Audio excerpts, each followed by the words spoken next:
हरि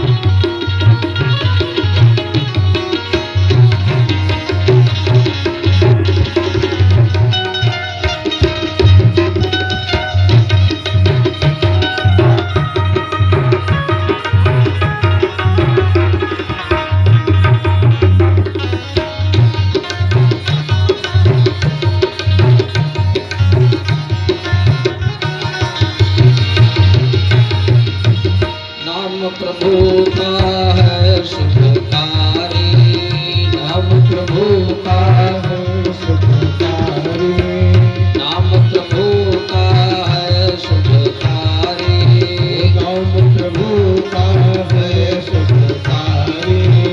पाप कटेंगे भारी से भारी, पाप कटेंगे भारी से भारी। नाम कपिल अमृत घोल, बोल हरि बोल हरि बोल हरि बोल हरि बोल हरि बोल हरि बोल हरि बोल हरि बोल हरि बोल हरि बोल। केशव माधव गोविंद बोल, केशव माधव गोविंद बोल।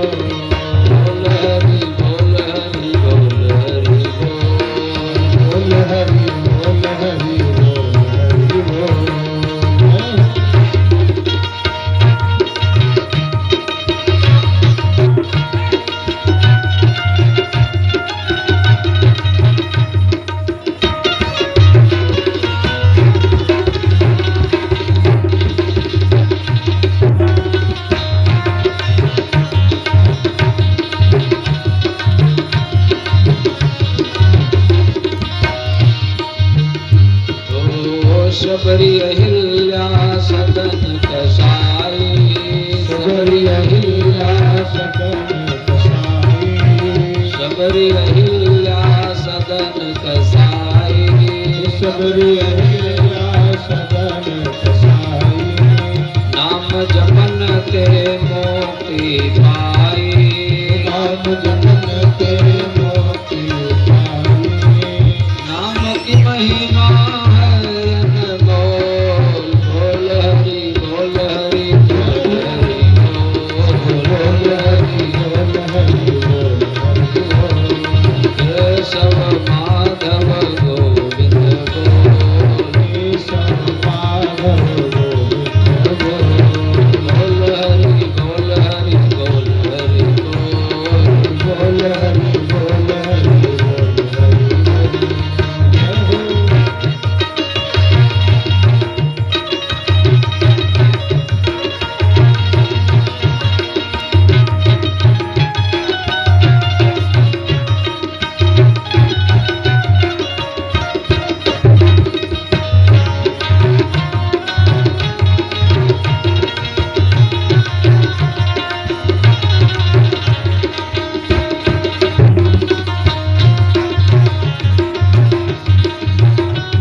चक्रधारी हरि भज गोविंदम, चक्रधारी हरि भज गोविंदम। मुक्तिनायक परमानंदम, ओ मुक्तिनायक परमानंदम। हरदम कृष्ण मुरारी बोल, बोल हरि बोल हरि बोल हरि बोल हरि बोल हरि बोल। कृष्ण माधव गोविंद बोल हरि बोल हरि बोल। कृष्ण माधव गोविंद बोल।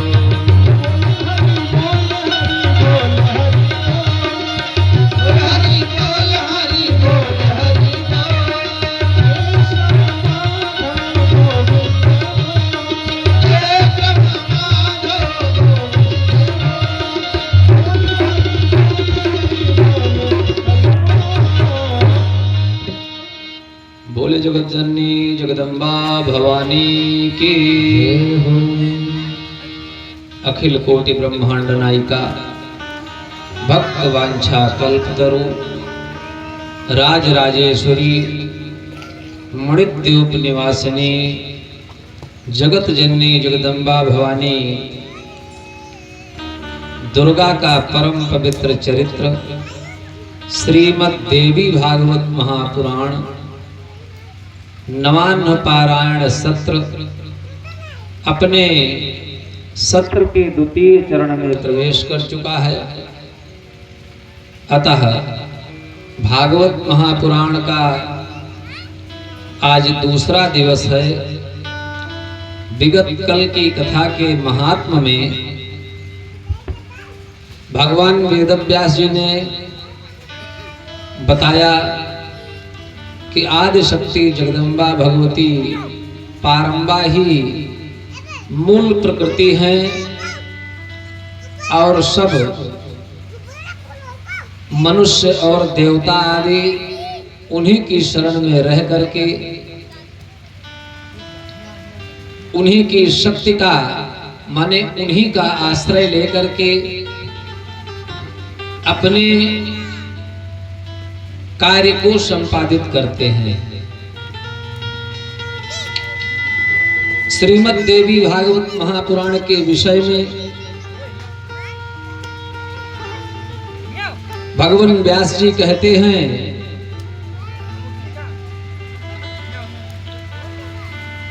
तथा न गंगा न गया न काशी न नैमि सम्नो मथुरा न पुष्करम पुनाति सद्यो बदरी वनम नो यथा हि देवी मखयेश विप्रः।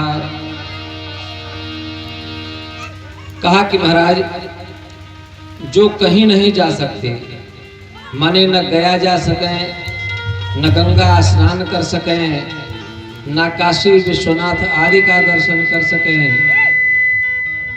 नैमिष और मथुरा न जा सके इनका सेवन न कर सके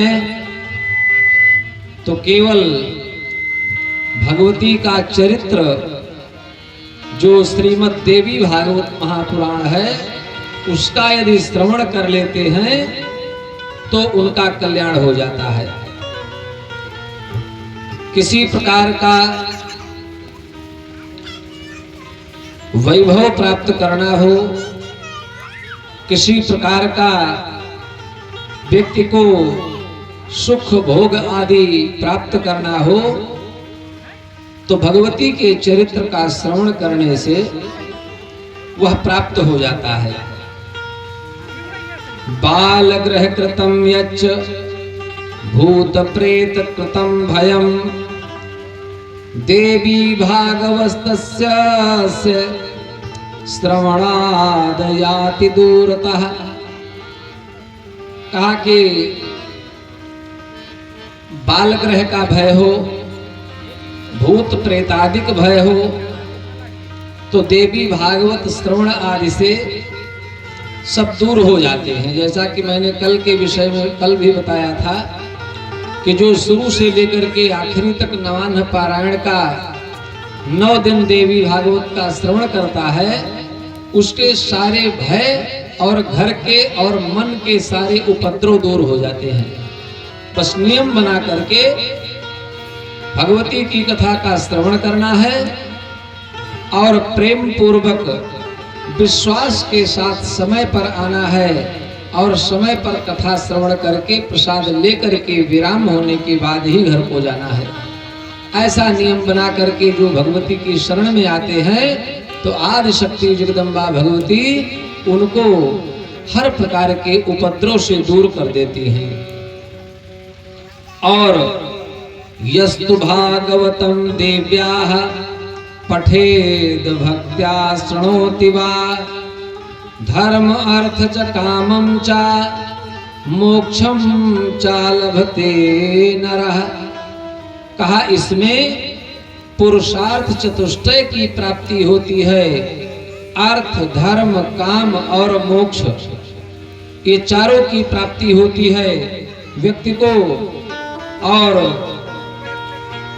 पुनः कहते हैं, माने किसने इस भागवत पुराण को सुना है, कृपा करके ऐसा बताइए। इस विषय को कहते हुए पूछते हुए शौनक मुनि ने भगवान सूत से कथा सुनने की प्रार्थना करी। और भगवान सूत जी कहते हैं कि श्रवणाद वासुदेवस्य प्रसेनान वेषणे गतम।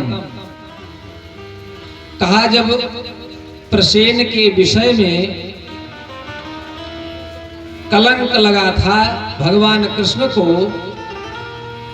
तो स्यमंतक मणि को प्राप्त करने के लिए, प्रसेन को ढूंढने के लिए जब भगवान कृष्ण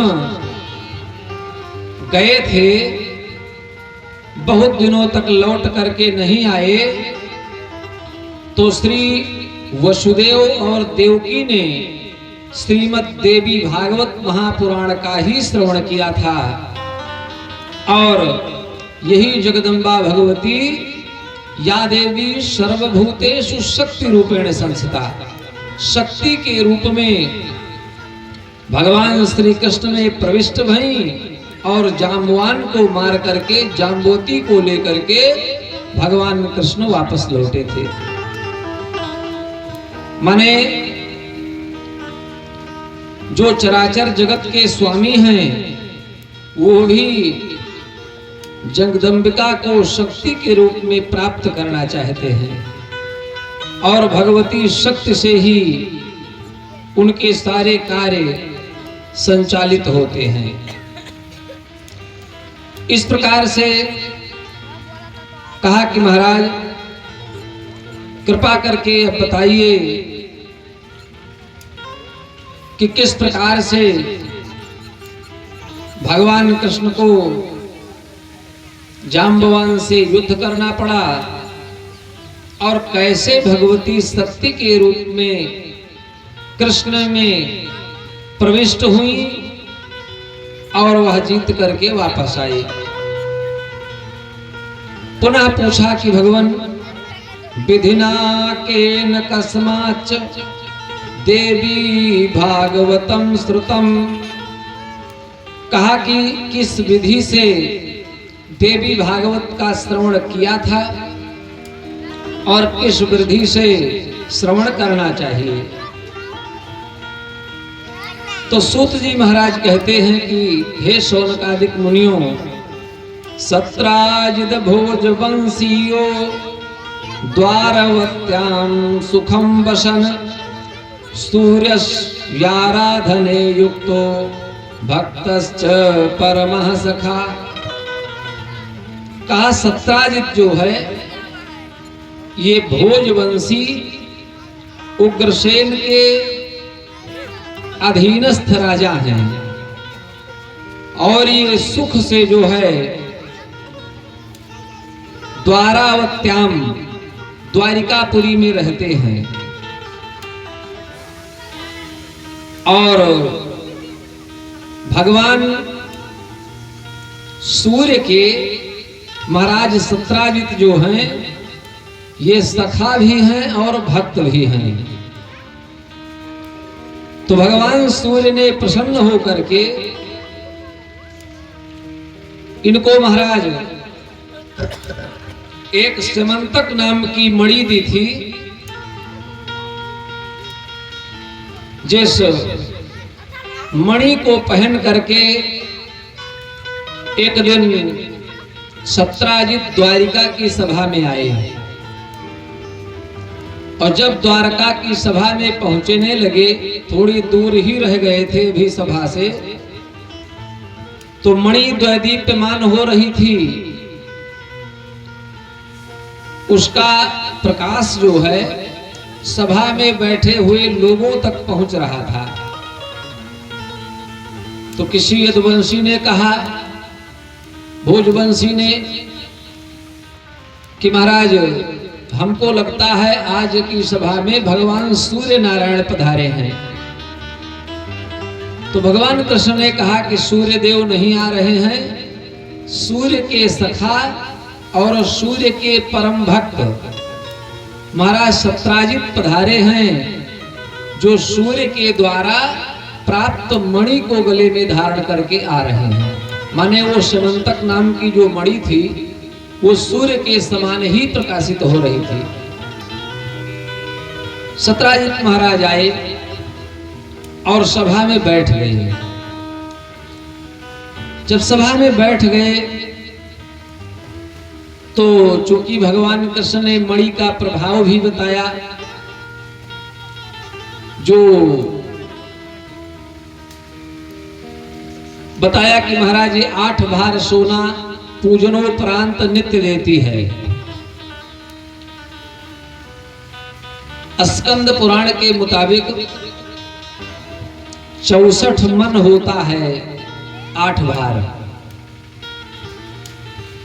तो लोगों ने गणित लगाना प्रारंभ किया कि सत्राजित 2 प्राणी, एक उनकी बच्ची और प्रसेन 2 प्राणी, मात्र 4-5 लोगों का इनका परिवार है। तो इतना सोना नित्य रोज लेकर के ये क्या करेंगे? अगर यह मणि राजा उग्रसेन को प्राप्त हो जाए तो महाराज नगर का विकास किया जा सकता है, उसको नगर के कार्य में लाया जा सकता है, अपना नगर पूरी विकसित हो सकती है। ऐसा भाव मन में आया। तो किसी ने मानो कह भी दिया कि ये मणि श्री उग्रसेन जी महाराज को दे दीजिए, माल खाने में रख दिया जाए और इससे प्राप्त सोना नगर के विकास के कार्य में आएगा। ऐसा मन में विचार हुआ। लेकिन सत्राजित ने हाँ और ना कुछ नहीं किया। थोड़ी देर बैठे रहे, अनमने ढंग से, अनमने भाव से उठ करके चले गए। दूसरे दिन सत्राजित के भाई प्रसेन उस मणि को अपने गले में धारण करके और सिंधु देशीय घोड़े पर बैठ करके शिकार करने के लिए चले गए। शिकार के लिए गहन जंगल में पहुंचे। एक सिंह को बाण से मारा, सिंह को बाण न लग करके निष्फल हो गया और सिंह ने आक्रमण किया और राजकुमार प्रसेन को वहीं पर धराशायी कर दिया, मार दिया। संयोगवश सिंह ने मणि को ले लिया, घोड़ा भी मरा, प्रसेन भी मरे। मणि को लेकर के सिंह जा रहा था। थोड़ी दूर पर एक गुफा थी, उसमें एक भालू रहता था। उसने देखा, उसने मन में विचार किया मणि को लेने का, और भालू से और सिंह से युद्ध हुआ। जब भालू और सिंह से युद्ध होता है तो भालू जीत गया और सिंह से मणि छीन लिया, लेकर के अपनी गुफा में घुस गया। इधर यादव वीरों ने अपने मन में विचार करके मणि इसलिए चाहा था कि एक तो 8 भार सोना नित्य देती है, और दूसरा श्री सूत जी महाराज कहते हैं कि न तत्र मारी दुर्भिक्षम, माने वो मणि जिस राज्य में यदि राजा के पास जहां रहती थी तो उसका नियम था कि उस राज्य में महामारी और दुर्भिक्ष नोपसनीभ्यम क्वचित, किसी प्रकार का जो है ऐसा कार्य नहीं होता था कि जिससे जनता को कष्ट हो। तो इसलिए अपने मन में विचार करके वो राजा के प्रति मणि को चाहा था। जब भालू छीन करके मणि को ले गया तो महाराज अप्रसेन तो मर गए, कई दिनों तक लौट करके नहीं आए। और जब कई दिनों तक लौट करके नहीं आए तो घर में बातचीत होने लगी कि क्यों नहीं लौट करके आए। संजोगवश सत्राजित ने अपनी पत्नी से वो बात बता दिया जो भगवान कृष्ण की सभा में हुई थी कि महाराज वहां पर हम मणि को लेने के लिए गए थे, वहां हमारे मित्रों ने मणि की बात कही थी। ऐसा भगवान कृष्ण के विषय को बताया कि राजा उग्रसेन के प्रति माल खाने में जमा कर देने के लिए मणि को कहा गया। मैं लेकर के मणि को पहन करके जब गया था कृष्ण सभा में, उग्रसेन की सभा में, तो मैंने देने से इनकार कर दिया। मैंने उठ करके मैं वहां से चला आया। हमको लगता है कि कृष्ण ने ही प्रसेन को मार करके मणि को छीन लिया। जब इस प्रकार की बात अपनी पत्नी को बताया और रोक भी दिया कि किसी को बताना मत, लेकिन उनके पेट में बात हजम नहीं हुई और उन्होंने अपनी सखियों से, सत्राजित की पत्नी ने अपनी सखियों से बता दिया। हालांकि उन्होंने सबसे रोक दिया कि कोई किसी से कहना मत इस बात को, लेकिन बात कहां पचती है। तो महाराज बात चारों तरफ फैल गई और धीरे धीरे वो बात उग्रसेन महाराज की सभा में भी पहुंच गई, जहां पर भगवान कृष्ण आदि सभा में बैठ करके विचार विमर्श किया करते थे। तो जब बात पहुंच गई वहां, तो भगवान कृष्ण ने अपने मन में विचार किया और सोचा कि ये मणि हमको लगता है कि किसी ने प्रसेन को मार करके छीन लिया, क्योंकि मैंने तो ऐसा कुछ किया नहीं है। और प्रसेन मरे भी ऐसी जगह पर हैं जहां पर निर्जन स्थान है। अगर कहीं गांव देश में मरे होते, जहां पर लोग रहते होते, ऐसी स्थिति में कहीं मरे होते तो अब तक मरने की भी खबर पहुंच जाती। लेकिन कहीं निर्जन स्थान पर उनकी मृत्यु हुई है। तो अपने मन में विचार करके अपने मित्रों को लेकर के और उस किंवदंती को, माने जो अपवाद फैला है, जो कलंक लगा है, उसको दूर करने के लिए ढूंढने के लिए चल पड़े। ढूंढते हुए जंगल की ओर जाते हैं और जंगल में पहुंच करके जब प्रविष्ट हुए तो महाराज देखा कि प्रसेन घोड़े सहित मरे पड़े हैं। कैसे मारे गए होंगे, इधर उधर देखने लगे, मणि भी वहां कहीं नहीं है। तो मन में विचार आया और जब अवलोकन किया तो ये पता लगा कि ये सिंह के पंजे का निशान घोड़े को भी लगा हुआ है और प्रसेन को भी लगा हुआ है। अब सवाल ये है कि सिंह ने अगर मारा है तो मणि भी नहीं है, सिंह मणि का क्या करेगा? पशु को मणि से क्या मतलब है? ऐसा मन में भाव आया। लेकिन जब अवलोकन किया उन्होंने तो खून से लथपथ सिंह के पंजे का निशान जिधर को गया था उधर को जाकर के देखा। आगे एक गुफा दिखाई पड़ी, मणि कहीं नहीं मिली। तो मन में विचार करके और अपने मित्रों से भगवान कृष्ण ने कहा कि आप लोग बाहर मेरी प्रतीक्षा करें और मैं गुफा में घुस करके जाता हूं। हो सकता है कि मणि को ले जाने वाला इस गुफा में ही रहता हो। ऐसा मन में विचार करके हरि अंतर्यामी सब जाने हैं, भगवान को तो सब कुछ पता है, ये उनकी लीला है। गुफा में प्रविष्ट हुए और गुफा में जब प्रविष्ट हुए तो देखा एक भालू का बच्चा जो है मणि को लेकर के खेल रहा है। और जब भगवान कृष्ण को उसने देखा,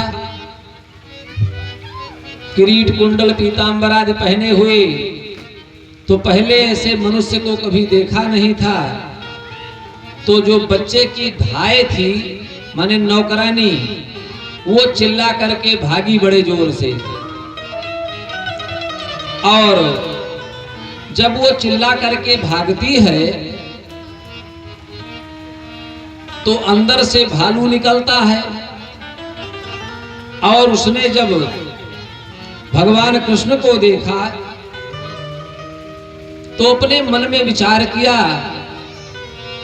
और भगवान कृष्ण ने मणि मांगा।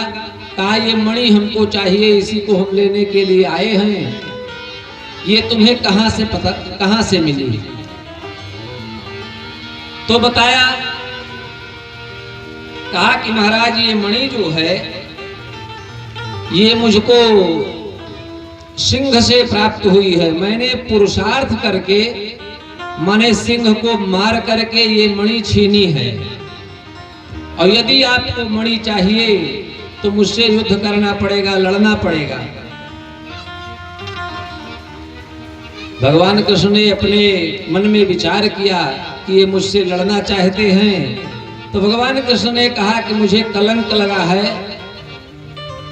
प्रसेन को मारने का, मणि को ले लेने का। तो जब तक मणि मिल नहीं जाएगी हम जाएंगे नहीं। और अगर तुम मुझसे युद्ध करना चाहते हो तो युद्ध करेंगे। मणि को लेने लगे उस बच्चे से, तब तक उस भालू ने प्रहार किया। और महाराज बातचीत धीरे धीरे युद्ध में परिणित हो गई। 12 दिन तक उनके मित्र आदि जो थे वहां पर थे। लेकिन उसके बाद जो है जब भगवान कृष्ण गुफा से नहीं निकले तो मित्र लोग वहां से चले आए नगर को। और जब नगर को चले आए सारी बात बताया तो वसुदेव और देवकी बहुत परेशान हुए। पता नहीं क्या हो गया मेरे बेटे को, क्या होता होगा, कैसी स्थिति में होगा, ऐसी मन में उहापोह। इसी समय पर भगवान सूत जी कहते हैं कि अथा जगाम भगवान देवर्षि ब्रह्मलोकतः। इसी समय पर जो है देखिए नारद जी भगवान के मन हैं। हमारे यहाँ क्या भ्रांति है कि अगर कोई आदमी किसी से इधर उधर की करता है तो लोग कहते हैं कि एकदम नारद है ये। तो नारद जी लड़ाने का काम नहीं करते थे।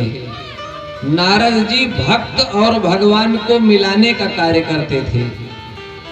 अब वास्तव में नारद जी जो हैं ये भगवान पारब्रह्म परमेश्वर के मन हैं। माने भगवान का जैसा मन कहता है वही नारद जी जाकर के करते हैं। तो नारद जी ब्रह्मलोक से पहुंच गए, वसुदेव और देवकी से मिले। वसुदेव और देवकी ने उनकी पूजा करी और उसके बाद फिर नारद जी से कुशल क्षेम पूछा। और नारद जी ने भी वसुदेव से पूछा कि महाराज आपका चेहरा उतरा हुआ है, क्या कष्ट है, इतने प्रफुल्लित नजर नहीं आ रहे हैं आप। तो वसुदेव और देवकी ने कहा कि भगवान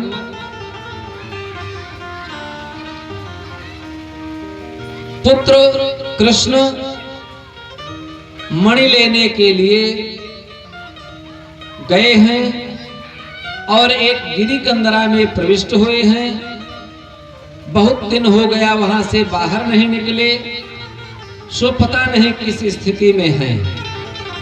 मेरे मन में बड़ा ऊहापोह हो रहा है। तो वहां पे नारद जी ने अपने मन में विचार करके और वसुदेव जी से कहा है। नारद जी कहते हैं कि पुत्र प्राप्ते यदुश्रेष्ठ देवी माराधयाम्बिकाम् अस्या आराधनेनैव सद्यः श्रेयो भवाप्यसि।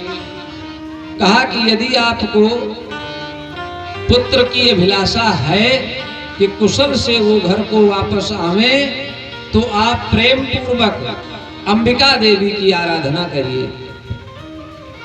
माने भगवती दुर्गा के जो नाना प्रकार के स्वरूप हैं, दुर्गा जी की जो नाना प्रकार की कई शक्तियां हैं, उन शक्तियों की आराधना करिए, क्योंकि शक्ति से ही सब कुछ संभव है।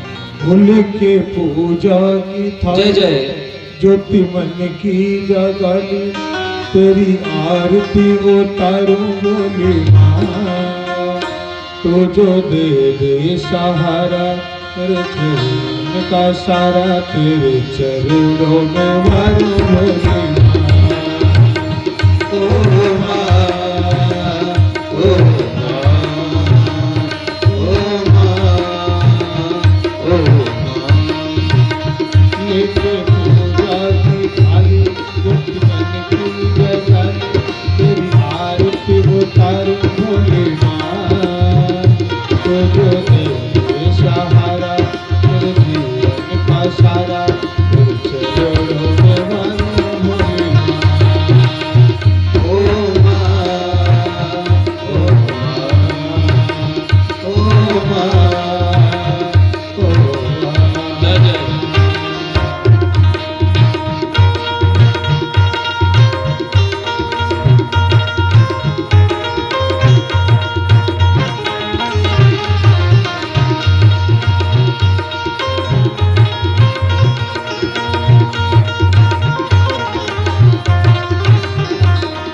हुआ ये जन्म के मैं का जन्मों से कंगाल हुआ सफल हुआ ये जन्म के मैं का जन्मों से कंगाल हुआ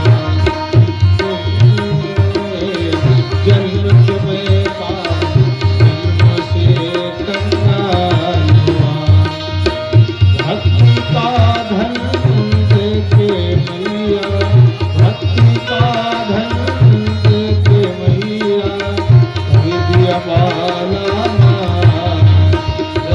जगत के प्राण करो तेरा ही ध्यान नाम तेरा पुकारू भोले तुझ दे सहारा दुख जीवन का सारा भगवान भोले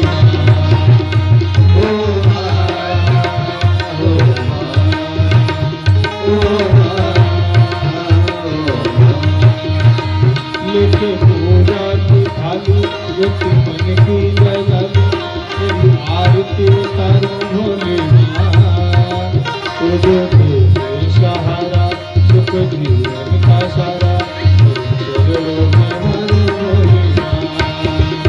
ओ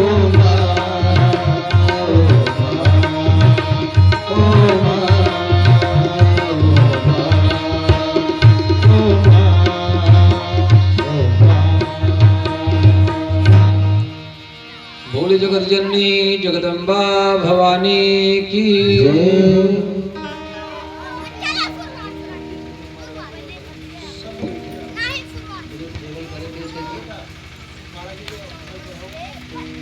श्री नारद जी महाराज कहते हैं कि हे वसुदेव, पुत्र प्राप्ति के लिए माने पुत्र कुशल से वापस आए, इसलिए जगदम्बिका का स्मरण करिए। वसुदेव जी ने कहा कि भगवन का ही सा देवी किंग प्रभावा महेश्वरी। हे महात्मन, वो देवी कौन है और उनका प्रभाव क्या है? इस प्रकार से कथमाराधनम तस्या देवर्षे कृपया वद। कैसे उनकी आराधना किया जाए, हे देवर्षि कृपा करके बताइए। तो जब इस प्रकार से वसुदेव जी ने पूछा तो नारद जी कहते हैं कि हे यदुश्रेष्ठ वसुदेव महाभाग श्रृणु संक्षेपतो मम देव्या महात्म्यमतुलं को वक्तुम विस्तरात् क्षमः। कहा कि हे वसुदेव, भगवती के चरित्र को आप संक्षेप में श्रवण करिए। संक्षेप में मैं आपको भगवती का चरित्र सुनाता हूं, चूंकि बृहद रूप से जितना उनका प्रभाव है, उस प्रभाव को वक्तुम विस्तरात् क्षमा, माने पृथ्वी पर विस्तार से उनके प्रभाव को वर्णन करने वाला कोई नहीं है। इसलिए जो मुझे ज्ञान है वो मैं आपको उनके कृपा प्रसाद को संक्षेप में सुनाता हूं। इस प्रकार से बताना प्रारंभ किया श्री नारद जी महाराज ने। तो कथा श्रवण के पहले नारद जी ने भी भगवती के महात्म को बताया। माने जब महात्म का पता लग जाएगा कि भगवती कितनी प्रभावशाली हैं, कौन हैं, क्या कर सकती हैं, तो भगवती के प्रति सुंदर भाव उत्पन्न होगा और विश्वास होगा।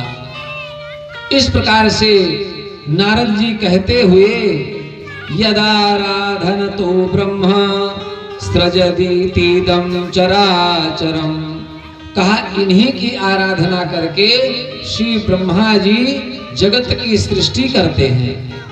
भगवती ही शक्ति के रूप में प्रविष्ट होती हैं, तो ब्रह्मा जी सृष्टि करने के लिए शक्तिमान होते हैं, माने सृष्टि कर सकते हैं।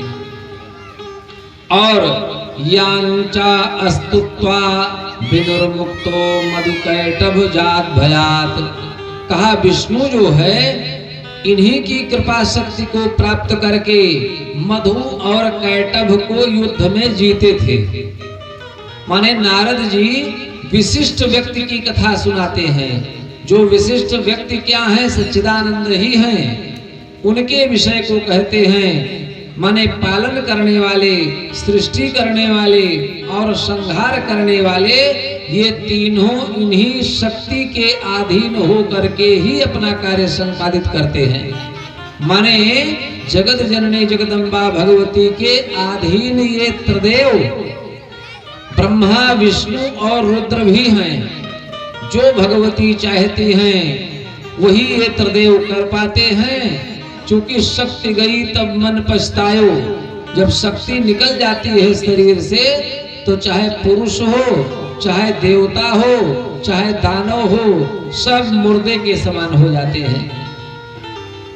जिस प्रकार से युवावस्था में ताकत रहती है, शक्ति रहती है तो हर कार्य कर लेता है व्यक्ति, वही शक्ति धीरे धीरे बुढ़ापे में क्षीण हो जाती है। मानो जगदम्बा भगवती धीरे धीरे अपने वरद हस्त को हटा लेती हैं तो फिर व्यक्ति शिथिल हो जाता है और दूसरे के अधीन हो जाता है। तो नारद जी महाराज कहते हैं कि जितने भी त्रिदेवों के कार्य हैं और की तो बात ही छोड़ दीजिए, और सब तो हैं ही अधीन, लेकिन ये त्रिदेव भी इसी शक्ति के अधीन है। उन शक्ति की मैं बात बताता हूं आपको। और देव्याह माहात्म्यतुलम को वक्तुम विस्तरात् क्षमा। सो इसको विस्तार से कोई वर्णन करने में सक्षम नहीं है पृथ्वी पर, इसलिए संक्षेप में मैं आपको सुना रहा हूं। विष्णुरयत कृपया विश्वम बिभर्त्रे भगवानिदं रुद्रः संघरते यस्याः कृपा पांग निरीक्षणात्। कहा ब्रह्मा और विष्णु के अंदर जो ताकत है, रुद्र के अंदर जो संहार आदि की ताकत है, वो सब शक्ति से ही प्राप्त होती है और शक्ति की कृपा से ही उसको वह कर पाते हैं। इस प्रकार से बताया और कहा कि महाराज नवरात्रि विधानेन संपूज्य जगदम्बिकाम नवाहु भी पुराणम च देव्या भागवतम शृणु। कहा कि हे वसुदेव, नवरात्र विधान से जो है भगवती जगदम्बिका की तुम पूजा करो, और उसका जो विधान है वो नवरात्रि विधान के मुताबिक भगवती की आराधना यदि तुम करोगे तो तुम्हारा कल्याण हो जाएगा। देव्या भागवतम श्रुतम। कहा देवी के चरित्र का श्रवण करो और देवी के भक्तों के चरित्र का श्रवण करो। भागवत माने होता है भगवान के भक्त, या जिस देवता के विषय में भागवत शब्द जोड़ा जाता है उसके भक्त को ही भागवत कहते हैं। माने जो भगवती के चरणारविंद का आश्रय लेकर के अपना जीवन यापन करते हैं, उन्हीं के शरणागत होकर के जीवन यापन करते हैं, उन्हीं को भागवत कहा जाता है। तो नारद जी कहते हैं कि भागवतम श्रुतम, आप जो है देवी का और देवी के भक्तों के चरित्र का श्रवण करिए। कैसे? नवरात्रि विधान से, माने 9 दिन में आप भगवती के चरित्र को सुनिए। 9 दिन में इसलिए कहा, चरित्र तो 3 दिन में भी सुना जाता है। शास्त्र कहता है, कल की कथा में भागवत महापुराण में बताया गया कि महाराज एक श्लोक, आधा श्लोक, चौथाई श्लोक यदि कान में पड़ जाए तो कल्याणकारी है। लेकिन 9 दिन का विधान इसलिए बताया कि 9 दिन में हर प्रकार के नियम भी चल सकते हैं। ब्रह्मचर्य भी चल सकता है, एकाहार भी चल सकता है, पयाहार भी चल सकता है, जलाहार भी चल सकता है। एक स्थान पर गृहस्थ व्यक्ति 9 दिन तक चाहे तो लगातार जा भी सकता है। इससे ज्यादा दिन की अगर कथा हो जाएगी तो बहुत अपसेंटी होने लगेगी। इससे ज्यादा कोई एक नियम एक बार में व्यक्ति चला नहीं पाएगा। इसलिए नवरात्रि विधान को बताया और कहा कि जो मुख्य श्रोता हो वो कथा शुरू होने से पहले कथा विश्राम तक नवरात्रि विधान से कथा का श्रवण करे, माने 9 दिन तक लगातार कथा को सुने। और उसी के साथ और जो उनके दिव्य भक्त हों, श्रोता हों, वो भी प्रेम पूर्वक 9 दिन तक निष्ठा पूर्वक भगवती की कथा का श्रवण करें। नवाहु ही पुराणम चा देव्या भागवतम श्रुतम, कहा कि नवान पारायण के विधि से भगवती की कथा का श्रवण करिए और भगवती की कृपा अवश्य होगी। तो जब इस प्रकार की बात नारद जी ने कहा तो वसुदेव जी को कुछ याद आया। वसुदेव जी को कुछ याद आया और वसुदेव जी अपने मन में विचार करके श्री नारद जी से कहते हैं कि हे देवर्षे, हे महाराज, ततो गर्गः प्रसन्नात्मा मामुवाच दयानिधि। हे महाराज, एक बार देवी के विषय में गर्गाचार्य ने भी मुझसे चर्चा करी थी। कब? जब मैं कंस के कारागार में बंद था। उस समय पर हमारे गुरुदेव भगवान श्री गर्गाचार्य जी आए और गर्गाचार्य जी यदुवंशियों के गुरु हैं। तो जब वसुदेव जी बहुत दिन तक जेल खाने में बंद रहे तो एक बार गर्गाचार्य जी मिलने चले गए। देखिए, गुरु और पुरोहित का बहुत बड़ा स्थान होता है। पुरो अग्रे हितम, यजमान की क्या इच्छा है और यजमान का कल्याण कैसे होगा, यजमान के कहने से पहले ही पुरोहित जान जाए, वो इतना बुद्धिमान और विद्वान हो और सदैव यजमान के हित का कार्य करे, उसी को पुरोहित कहते हैं। और गुरु जो होता है, जिस प्रकार से नेत्र की पलक नेत्र के गोलक की रक्षा करती है, उसी प्रकार से गुरु अपने शिष्य की रक्षा करता है। और जो गुरु इतनी निष्ठा से अपने शिष्य की रक्षा करे वही गुरु होता है। ये केवल शब्द ही नहीं है, इनमें जिम्मेदारियां भी हैं। ये केवल पैसा कमाने का साधन ही नहीं है। जो इन जिम्मेदारियों का पालन करते हैं, भगवती उनको शक्ति के रूप में प्रविष्ट होकर के शक्ति प्रदान करती हैं, उनको शक्तिमान बना देती हैं। ऐसा कल्याण करने की नियत जो रखते हैं। तो नारद जी से, अब नारद जी ने जब इस प्रकार से बताया नवरात्रि विधान को, तो वसुदेव जी के मन में विचार आया, याद आ गया उनको।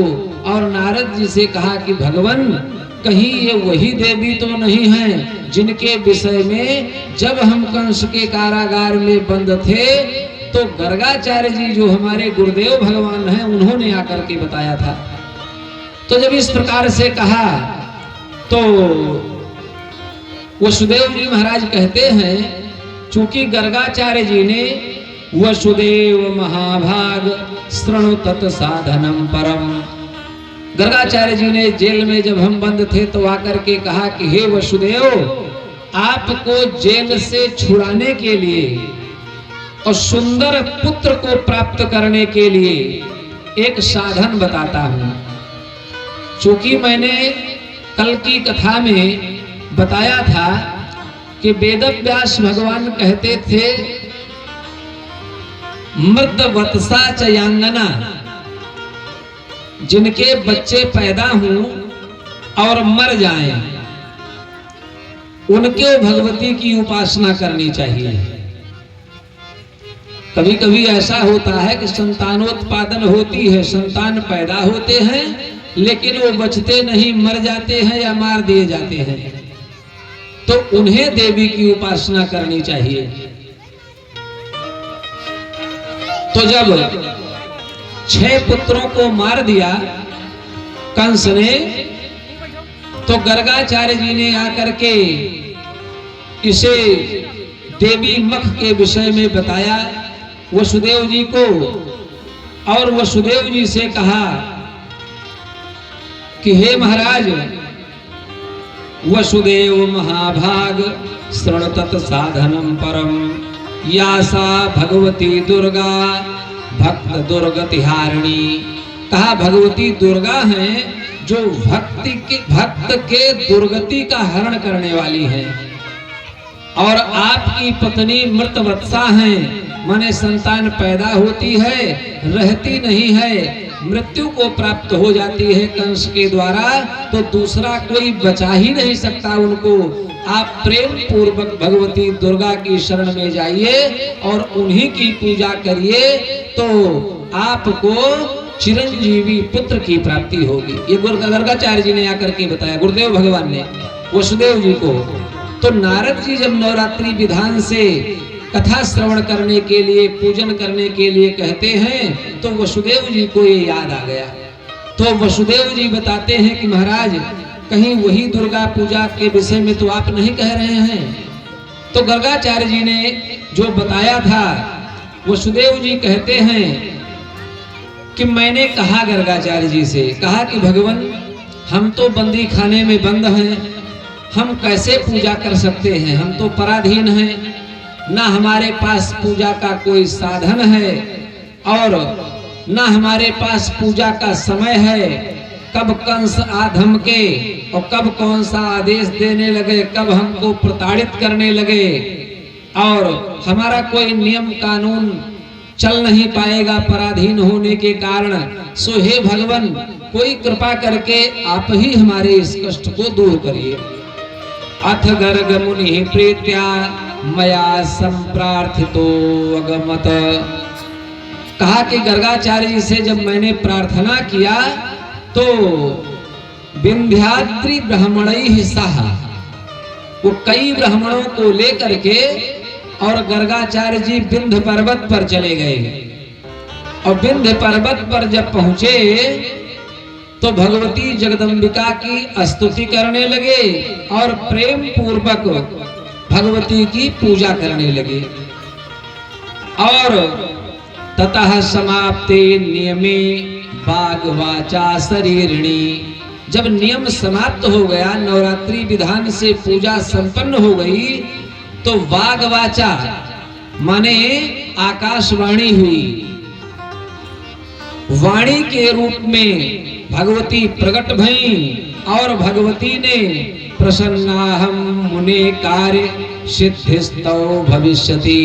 कहा, हे मुने, हे गर्गाचार्य, मैं प्रसन्न हूँ और कार्य सिद्धिर भविष्यति, आपका कार्य सिद्ध होगा। देखिए, ये शास्त्र का नियम है, अगर हम भगवान से अपने लिए कुछ मांगेंगे, भगवती से अपने लिए कुछ मांगेंगे, तो थोड़ा देर हो सकती है। लेकिन हम किसी अपने प्रियजन के लिए मांगेंगे, वसुधैव कुटुंबकम, हम अगर किसी के लिए मांगेंगे तो फिर उसको भगवती बर्दाश्त नहीं कर पाएंगी, उसको भगवान बर्दाश्त नहीं कर पाते, क्योंकि भक्त का दुख उनसे देखा नहीं जाता। इधर भी भक्त को दुख है और उधर भी भक्त को दुख है, तो इसलिए जल्दी प्रसन्न हो जाते हैं। अपने लिए मांगेंगे तो अपने कर्म के अनुसार ही हमको प्राप्त हो सकता है, लेकिन हम अपने किसी प्रिय के लिए मांगेंगे तो महाराज भगवान उसको अवश्य में वो पूरा कर देते हैं और जल्दी पूरा करते हैं। और शास्त्र का एक और नियम है, यदि किसी अव्यवस्था में हम स्वयं भगवती की, भगवान की पूजा न कर पाए, अपने गुरु और पुरोहित को सौंप दें और जैसा कुछ भी हो वह निष्ठा भाव से अपने शिष्य के लिए, यजमान के लिए पूजन करता है, तो उसका भी शास्त्र में नियम है। मन से संकल्प करके कह दिया जाए और वह निष्ठा पूर्वक जाकर के यदि अपने ही घर में या किसी मंदिर में करते हैं तो वह पूजा और प्रार्थना सफल होती है और भगवती की कृपा अवश्य में होती है और बहुत जल्दी होती है। आओ हमारे द्वार पर जय जय। मैया कभी कभी आओ हमारे द्वार पर, मैया कभी कभी आओ हमारे द्वार पर, मैया कभी कभी हम पर भी हो करुणा भरी चितवन कभी कभी, हम पर भी हो करुणा भरी चितवन कभी कभी आओ हमारे द्वार पर, मैया कभी कभी आओ हमारे द्वार पर, मैया कभी कभी। जय जय।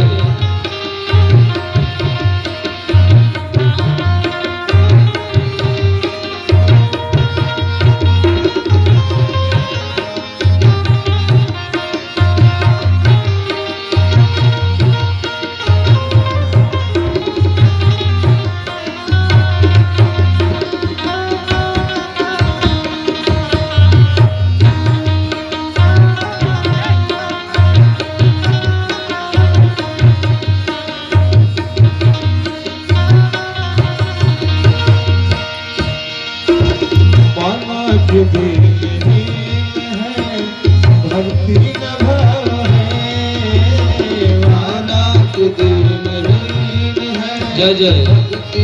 भाव है माना के दीन है, भक्ति न भाव है, अधमों को भी देते रहो, अधमों को भी देती रहो दर्शन कभी कभी, अधमों को भी देती रहो सब कभी कभी आओ हमारे द्वार पर, मैया कभी कभी।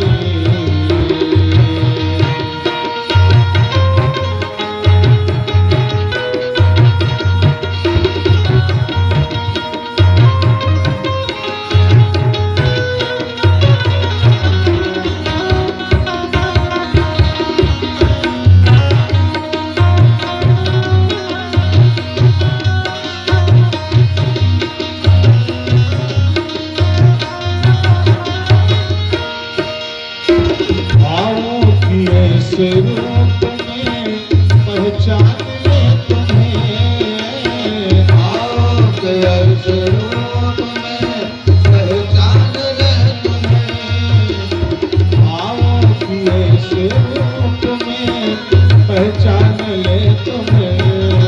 जय जय। हाथ में कटार हो, हाथ में कटार हो, कभी कभी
पारंबा भवानी की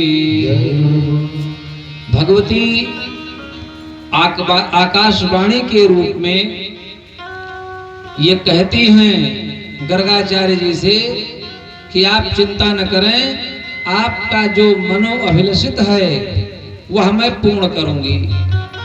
मेरी अंश स्वरूपा नंद राय जी के घर में जन्म लेगी और जब अपने पुत्र को वसुदेव वहां रख करके उस बालिका को मेरी अंश स्वरूपा को लेकर के जाएंगे तो वह जो है कंस को ललकारेगी और उसके बाद कृपा करेगी वसुदेव के ऊपर और जा करके विंध्य पर्वत पर रह करके विंध्यवासिनी के नाम से जानी जाएगी। भगवती विंध्यवासिनी के रूप में विंध्याचल पे जाकर के विराजी और शास्त्र कहते हैं कि जितने भी भगवती के 108 पीठ हैं वो सारे पीठ तो एक एक अंगों के गिरने से बने हैं, लेकिन विंध्याचल भवानी जो है ये सिद्ध पीठ है। यहाँ पर भगवती आदि शक्ति जगदम्बा दुर्गा विंध्यवासिनी के नाम से सशरीर जाकर के विराजी हैं। वो सिद्ध पीठ है, सशरीर जाकर के भगवती वहां पर विराजी हैं, जो आज विंध्यवासिनी के नाम से जानी जाती हैं। तो ऐसा वसुदेव जी ने कहा कि भगवान हमारे गुरुदेव भगवान गर्गाचार्य जी ने ऐसा हमसे कहा था और परम सत्य हुआ। हमको कृष्ण और बलिदाऊ के रूप में 2 बेटा प्राप्त हुए। सो हमको लगता है भगवान वही चरित्र आप सुना रहे हैं, उन्हीं भगवती के विषय में आप कह रहे हैं। नारद जी ने कहा एकदम सत्य है, और इस प्रकार से आप जो है उन्हीं भगवती की पूजा करें। तो महाराज 27 दिन तक युद्ध चला था। 18 दिन का युद्ध पूर्ण हो चुका था। तब नारद जी ने आकर के बताया था वसुदेव जी से, और तुरंत जो है नवान्न पारायण विधि से श्री नारद जी को ही वर्णित कर लिया वसुदेव जी ने, और नारद जी से कहा कि महात्मन आप ही भगवती की कथा हमको सुनाइए जिससे हमारे पुत्र का कल्याण हो।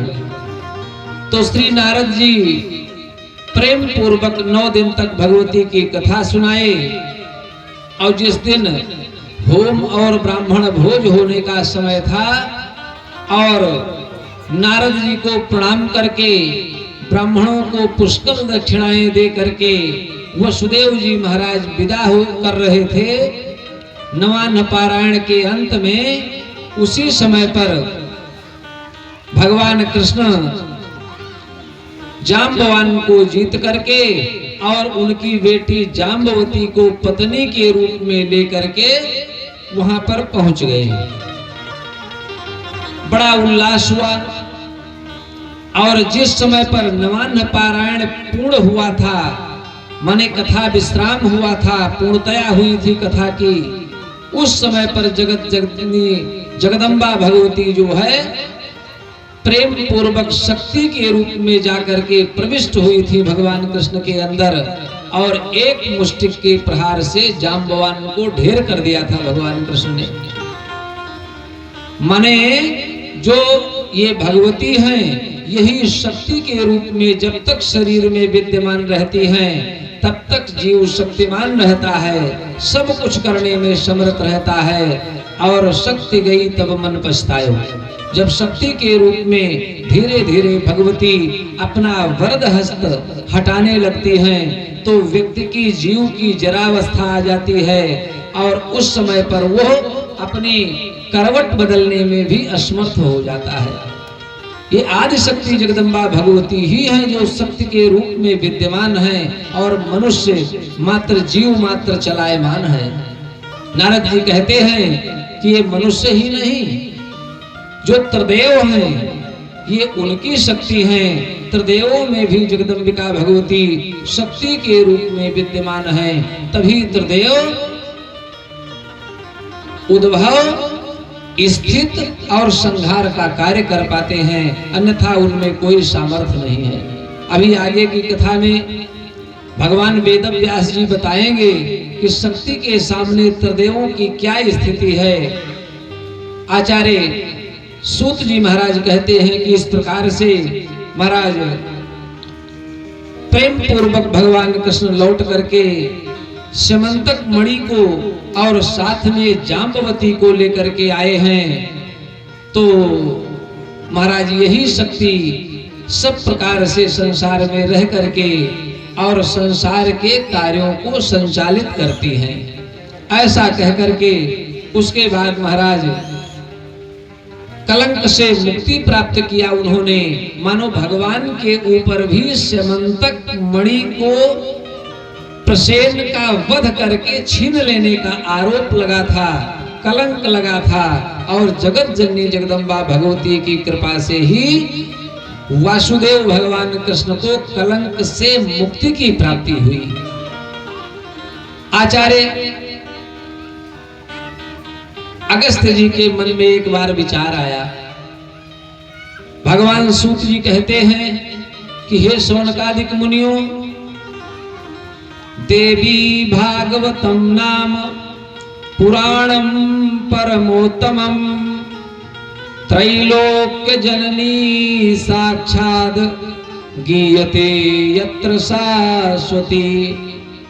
कहा ये श्रीमद् देवी भागवत महापुराण पुराणों में अति श्रेष्ठ है और त्रैलोक्य जननी जगदम्बा भगवती ही सारे कार्य को सिद्ध करती हैं।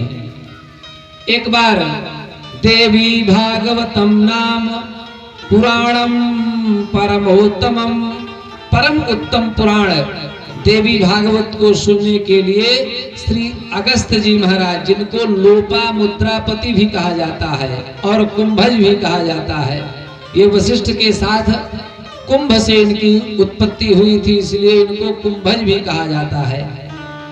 ये वही अगस्त्य जी महाराज हैं जो 3 बार आचमन करके ओम केशवाय नमः, ओम माधवाय नमः, ओम नारायणाय नमः कह करके अपने मंत्र के तपोबल से सप्त सागर को सोख लिया था।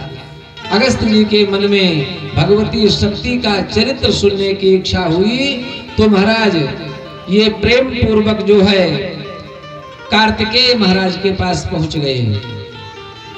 कार्तिकेय जी, जिनको देव सेनापति कहा जाता है, और उनके पास पहुंच गए और भगवती का चरित्र सुनने का निवेदन किया। तो अगस्त्य जी से कार्तिकेय महाराज श्री भागवत महात्म्यम को वक्तुम विस्तरात् क्षमा। अगस्त्य जी के पूछने पर कार्तिकेय जी भी यही बात कहते हैं। कहा कि भगवती चरित्र को विस्तार से को वक्तुम विस्तरात् क्षमा। पृथ्वी पर कोई उनके परम पवित्र चरित्र को बृहद रूप से नहीं कह सकता है।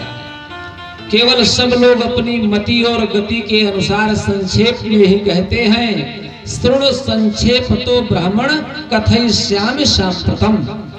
हे ब्राह्मण, हे अगस्त्य जी, संक्षेप में मुझसे सुनो। तो ऐसा कह करके और प्रेम पूर्वक अगस्त्य जी को भगवान स्कंद माने देव सेनापति खड़ानंद महाराज जो है आगे की कथा सुनाते हैं। अगस्त्य जी महाराज बैठ गए और इस प्रकार से बताने लगे। कहा कि महाराज विवस्वान सूर्य जो हैं, इनके एक पुत्र श्राद्ध देव मनु थे। तो श्राद्ध देव मनु जो हैं, ये पहले संतानहीन थे। इनकी पत्नी का नाम था श्रद्धा। तो मनु महाराज ने अपने गुरुदेव वशिष्ठ को बुलाया, पूजा करी उनकी, और उसके बाद खूब सम्मान करने के बाद वशिष्ठ जी से कहा कि भगवान, कोई संतान नहीं है, राज्य का कार्यभार कैसे चलेगा। सो वशिष्ठ जी ने पुत्रेष्ठ यज्ञ कराने को कहा। वशिष्ठ जी ने कहा कि पुत्रेष्ठ यज्ञ करवाइए, उसी से संतान की प्राप्ति होगी। पुत्रेष्ठ यज्ञ संपूर्ण हुआ। पुत्र के बजाय यज्ञ कुंड से कन्या निकली। कन्या का नाम इला रखा गया। श्राद्ध देव मनु कन्या को देख करके अधिक प्रसन्न नहीं हुए, क्योंकि उनको तो संतान में पहले बेटा चाहिए था।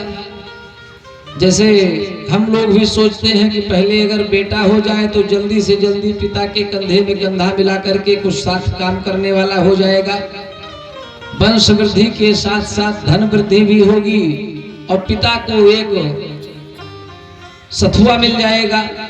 तो इसी प्रकार से श्राद्ध देव मनु ने वशिष्ठ जी के पास जाकर के कहा कि भगवान, कन्या हो गई सो कोई बुरा नहीं हुआ, लेकिन इच्छा तो पहले पुत्र की थी, क्योंकि राज्य का कार्यभार बेटा ही संभालेगा मेरे साथ रह करके।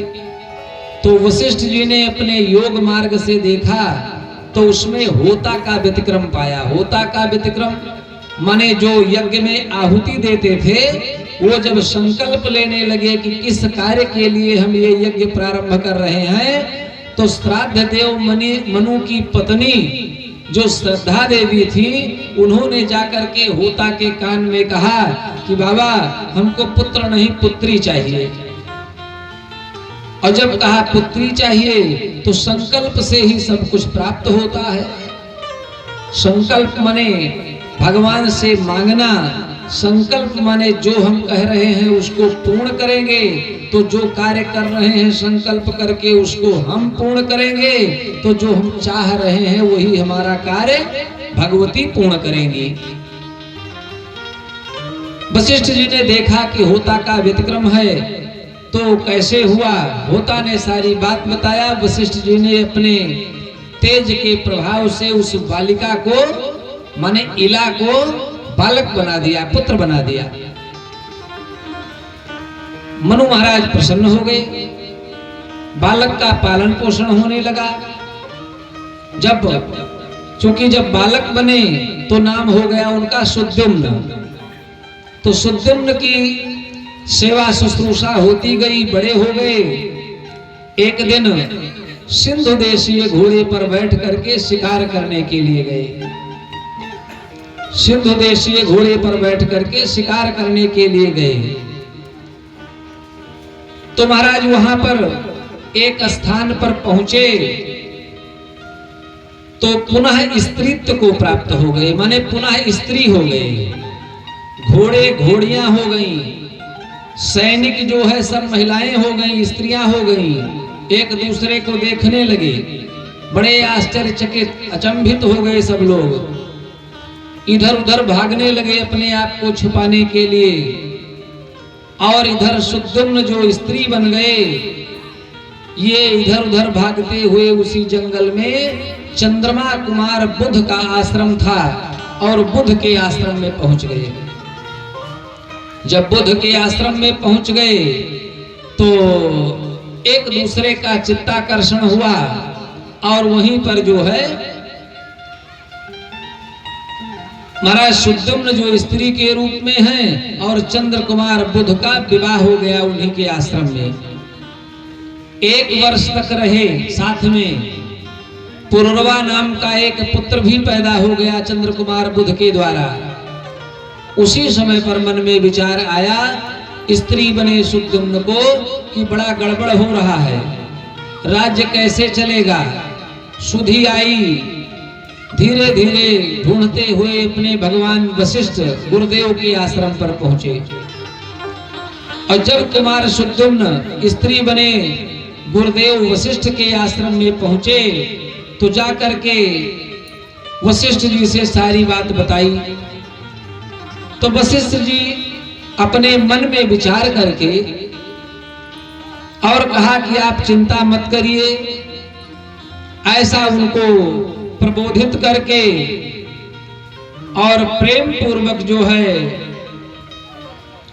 कहा कि हम तुम्हारे पुरुषत्व की प्राप्ति के लिए पुनः उपाय करेंगे। वशिष्ठ जी महाराज विंध्य पर्वत पर चले गए और प्रेम पूर्वक भगवती को प्रणाम करके वहां से कैलाश पर गए, जहां पर सदाशिव और भगवती शक्ति निवास करती हैं। कैलाश पर्वत पर पहुंच करके भगवान वशिष्ठ ने तपस्या करी और नमो नमः शिवायास्तु शंकराय कपर्दिने गिरिजार्धारंग देहाय नमस्ते चंद्रमौलये। भगवान शंकर की प्रार्थना करने लगे। मृडाय सुखदात्रे ते नमः कैलासवासिने नीलकंठाय भक्तानां भुक्ति मुक्ति प्रदायिने। भगवान शिव की तपस्या करने लगे। तो जब भगवान शिव की आराधना किया, शिवाय शिव रूपाय प्रपन्न भयहारिणे नमो वृषभ वाहाय शरण्याय परमात्मने। कहा, हे वृषभ वाहन, हे भोलेनाथ, हे सांब सदाशिव, हम आपकी शरण में आए हुए हैं। भक्तों की पुकार को सुन करके जल्द ही प्रसन्न होने वाले भगवान भोलेनाथ, जो सदा कैलाश पर निवास करते हैं, भगवती शिवा के सहित प्रकट हो गए वहां पर। सामने खड़े भोलेनाथ तो वशिष्ठ जी से पूछा कि महात्मन, क्यों हमको पुकार रहे हैं, क्यों हमारी आराधना कर रहे हैं, अपना अभीष्ट बताइए। तो जब भोलेनाथ ने इस प्रकार से पूछा तो वशिष्ठ जी ने कहा कि भगवान, आप सब कुछ जानते हैं और हे प्रभु, कृपा करके हमारा जो अभिलषित है उसको प्रदान कीजिए। तो हरि अंतर्यामी सब जाने, भगवान तो सब जानते हैं। लेकिन वशिष्ठ जी ने सारी बात बताया कि मेरा शिष्य सुद्युम्न स्त्रीत्व को प्राप्त हो गया है, राज्य काज में बाधा पड़ रही है, स्त्री बने सुद्युम्न का प्रजा सत्कार नहीं करती है। सो हे भगवान, ऐसी कृपा कीजिए कि वो पुरुषत्व को प्राप्त करें। जब ऐसा वशिष्ठ जी ने कहा तो भोलेनाथ ने कहा कि ठीक है, आप चिंता मत करिए, आज के बाद महाराज सुद्युम्न 1 मास स्त्री रहेंगे और 1 मास पुरुष के रूप में रहेंगे। इस प्रकार से जब उन्होंने कहा तो वशिष्ठ जी प्रसन्न तो हुए, लेकिन पूर्ण प्रसन्नता नहीं हुई वशिष्ठ जी को। और जब पूर्ण प्रसन्नता नहीं हुई तो जहां महाराज वृषारूढ़ोऽम्बिकोपेतः, भगवान भोलेनाथ जब आए थे तो अकेले नहीं आए थे, क्योंकि भगवान शिव जो हैं ये तो अर्धनारीश्वर हैं, ये अकेले नहीं आए थे। वृषारूढ़ोऽम्बिकोपेतः कोटि सूर्य संप्रभा, ये करोड़ों सूर्य के समान चमकने वाले भोलेनाथ